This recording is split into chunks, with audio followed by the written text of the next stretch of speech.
na pala ako sa lugar ng traffic sa Potter Road.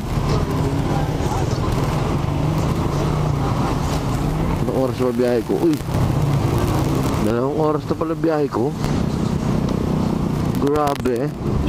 Grabe ba? Chill ride lang kasi ako mga brad. Hindi naman din kasi ako nagmamadali. Chill lang. Ako naman kasi bira ng bira kasi takaw disgrasya ang ganyan. Ang call time ko naman kasi dun 11 AM pa eh. Actually nga nakarating man ako ng 9 dun, diba? Sobra. Pero ayaw ko kasi yan eh. Sayang dun yung oras ko. So let's go. Tatawid na tayo papuntang Bacoor, Cavite.